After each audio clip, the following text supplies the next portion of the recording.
Joe Rogan has just broken down Jake Paul's latest jaw surgery update, and suddenly the entire conversation around a potential Jake Paul versus Anthony Joshua fight feels completely different. Anthony Joshua is going to connect with a bomb and breaks his jaw in 2 places. Yeah. And he's fucked. His jaw's wired shut now. He lost teeth. See, I mean, he made it to the 6th round. Yeah. Pretty wild. Did they put your teeth back in when they pop out like that, or are they gone forever? I don't know. But it's just wired shut for like 6 weeks now. Yeah. You got to eat nothing but protein shakes. Bro. Oof. It's a crazy world. The thing is that I would hope that he recognizes is right now he's doing great, and he's only, whatever he is, 28, I think. Is he 28? I think he is. How old is Jake Paul? He's young. God damn. And he's probably made 300 million plus in his boxing career. How old is Jake Paul? He'll be 29. And look at that. So he's 28 years old. 29 now. Because this wasn't just another YouTube boxing experiment. This was a real fight against a real heavyweight, and it ended with Jake Paul leaving the ring with a broken jaw, damaged teeth, and months of recovery ahead of him. Now the MMA and boxing worlds are split right down the middle. On one side, critics say this was the moment Jake Paul finally got exposed, that stepping in with Anthony Joshua was a step too far. The power gap was obvious, the danger was real, and no amount of confidence or social media hype can protect you when a heavyweight lands clean. But on the other side, analysts and fighters are saying something very different. They're saying Jake Paul survived. They're saying he went rounds with one of the most dangerous punches of this era. And most importantly, they're saying this fight might actually level Jake Paul up. Joe Rogan touched on that exact point, because jaw injuries aren't minor. Like you would assume that wealth would take away your drive for But competition. It hasn't, yeah. He's also nuts, right? Just the fact that he's willing to fight the 2-time heavyweight champion, former Olympic gold medalist. Yeah. A guy who's gigantic in his prime, built like a Greek god. Yeah. And you're going to stand, and he's a one-punch killer. And you're going to stand in front of that guy, and he avoided shots till the 6th round. He just started getting tired. Yeah, his movement in that fight was crazy. It was very good. Yeah. It was very good. He was really keeping him moving around the whole ring, and then you can't afford to get tired. That's the thing is, like, he gets tired in a lot of his fights in the later rounds. You should really sort that out. Because if he had a much bigger gas tank, like if he was training with like some of these elite world-class strength and conditioning coaches and just worked on his cardio, he'd be beating way more guys. You think so? Yeah. 100%. But it's like what he's doing is learning how to box, and he's boxing and he's training hard for sure. But to get that world-class gas tank, you need like a Sam Calavita, you need like a Nick Curson, you need like these plyometrics experts that who got heart rate monitors on you, and they're checking when your recovery is ready and go. Yeah. And you're fucking yeah. You need guys monitoring your recovery, monitoring your heart rate variability, your VO2 max. I couldn't believe it. I don't know. Maybe he is. Maybe I'm wrong. Maybe he is doing that. But whatever it is, it's not enough. It's not enough. I broke Jake's jaw. And his teeth look a bit removed as well. Yeah, his teeth have come out of place. But credit to him, he done well. But I told him what was going to happen. But it just took 6 rounds to do that. People will criticise you for going 6 rounds with Jake Paul. How do you feel about that? I deserve it. Why? Come on. Because you know, most people wouldn't have the balls ever to step in a boxing ring in their life. He stepped in a boxing ring with one of the baddest men on the planet, who's 40 pounds heavier than him and 6 inches taller. That's insane. He's one of the most skilled fighters on the planet. My brother, as a fucking YouTuber, went 6 rounds with him in a fight with a broken jaw and rolled ankle. I'm so proud of him. That was just unbelievable. I saw you talking crap to AJ at one point. I'm trying to get his head. I think I pissed him off. I was just saying fuck that shit. I love AJ. Yeah. But bro, I saw you going them. I was talking so much. But I just pissed him off. Then he broke my brother's jaw. Fuck this guy. Broke his jaw, huh? Yeah, his jaw is fucked. You know? He don't care though. Jake's having a fucking blast. Yeah. We'll see him back again for sure? Yeah, for sure. Thank you, Logan. Yes, thank you guys. Appreciate you, brother. Jake Paul would win. Honestly, I don't know what I thought, but I just didn't expect for it to go down like that. That shit was like a joke almost. Like, that was just like funny. It was just crazy. So you don't think it was a real fight? Nah, I think it was more for entertainment. He's a good entertainer, you know. That's just who he is since he was young. So What should Jake Paul do next? Should he carry on fighting in professional boxing? no, stick with YouTube. Quit boxing immediately. and stick with YouTube. He got 40 million for it. He got 40 million for it. Should Jake Paul retire? No, Jake Paul gotta keep going. He gotta keep losing. A broken jaw isn't something you just shake off. It changes how you fight, how you train, and how you mentally approach exchanges. Once you've felt that kind of impact, once you've had your jaw wired or surgically repaired, there's always that question in the back of your mind. Will it happen again? That's where the debate really heats up. Some people believe this will make Jake Paul more hesitant, less willing to trade, and less willing to stand in the pocket.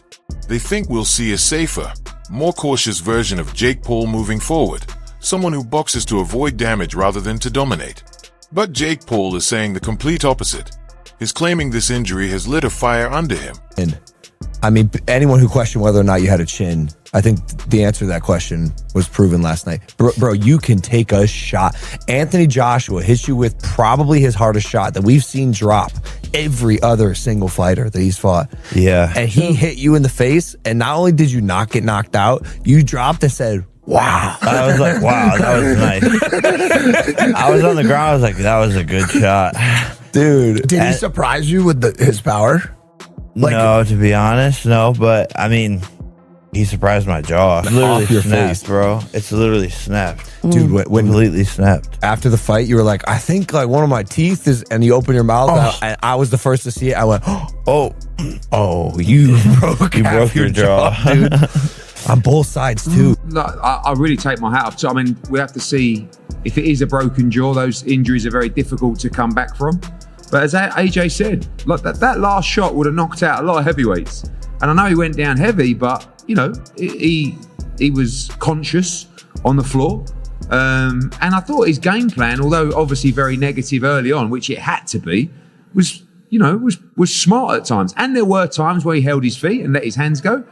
You know, it was a very one-sided fight. It was always going to be a one-sided fight. But you can't give him anything but credit and respect. There's a lot of negative people out there. There's a lot of people who want to criticize people. They're not doing what Jake Paul's done. He just went in with Anthony Joshua and gave it his best shot. Took a lot of punishment and ended the fight eventually on his feet after the stoppage. So, you know, I think he'll have to see physically how that jaw, I don't know the severity of it. It's a very difficult injury to come back from. But he showed he's got ability, and that's what we said. You know, he's dedicated. It is a huge, huge honor for me to do these events whenever I can.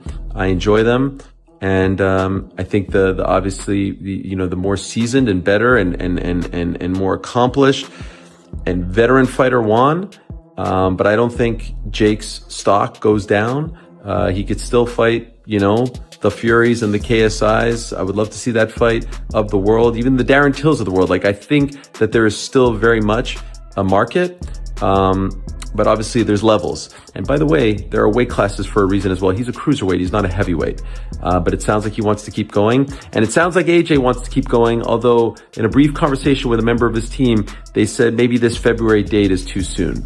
He specifically mentioned Tyson Fury. Bypass that February date. Go straight to Tyson. I know there is a fight on the table for February. But again, that's why I hate when they announce these things before. You could get tired. You could get hurt. You could get, who knows, banged up.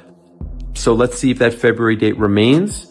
I'm hearing it could be in flux. And let's see if his next fight is against Tyson. That's the fight that everyone wants to see. We don't need tune-up fights anymore. Make that fight next. Jake needs some time off. Maybe we see him back end of 26. Obviously, he's got a lot going on with MVP. And obviously, he has to. That it's made things real in a way they've never been before. That getting hurt by Anthony Joshua didn't scare him. It motivated him. And according to Joe Rogan, that mindset shift is fascinating because fighters either break after injuries like this or they come back sharper, smarter, and more dangerous. Looking back at the fight itself, the story is clear. Anthony Joshua didn't rush. He didn't brawl. He didn't underestimate Jake Paul. He stayed patient, picked his moments, and when he landed clean, the difference in power was undeniable. One shot changed the entire trajectory of the fight. And yet, Jake Paul didn't crumble instantly. He didn't panic. He stayed in the fight, absorbed pressure, and showed a level of toughness even his harshest critics didn't expect. That alone has shifted the narrative more than many people want to admit. For Anthony Joshua, this win does exactly what he needed. It reminds people that when he's composed and patient, he's still a serious problem. It stabilizes his image after recent ups and downs and reinforces why heavyweight boxing is a completely different world. Fighter, as a boxer, as a professional boxer, he's poor. And I mean this with the greatest respect. Like, you know, he's come off the couch watching YouTube, doing YouTube and influencing people to get Anthony Joshua in the ring. Should Jake Paul and Anthony Joshua ever be in the ring together? No, should they fuck? But the business side to it, they fucking walked away with millions. The fight was poor. Jake was just in there to survive. Yeah, there's just loads. We can keep going on and on about it. Was it a success? Probably. They both walked away with millions. But for Jake to get Joshua in the ring there, you can say all you want, but I think personally, if that fight fell on Tyson Fury's lap first, he would have took it. You know, which heavyweight's going to say, yeah, it is? Just let's say, an example, 50 million to fight Jake Paul. You know, they're going to say no. I don't think one heavyweight in world boxing would have said no, barring Alexander Usyk. No, definitely as well. Final one on this as well. Do you side with the fact that kind of the first meaningful shot that Joshua threw, the fight was over? Yeah, definitely. Yeah, the first clean shot on the chin. Yeah, I thought. Look, I'm not criticising Joshua, but I thought Joshua was poor. Like, never really just like cut the ring off properly. Followed Jake around the ring a bit, but also Jake was running. Joshua could have just thought, like, I'll get in a minute. You're going to stop in a minute. So, when I said I thought Joshua was poor, I just thought the first 5 rounds was shit. Jake was just running and falling on the floor. It must have done Joshua's head in, to be totally honest with you. But, yeah, the first clean shot dropped him. Next one stopped the fight, broke his jaw.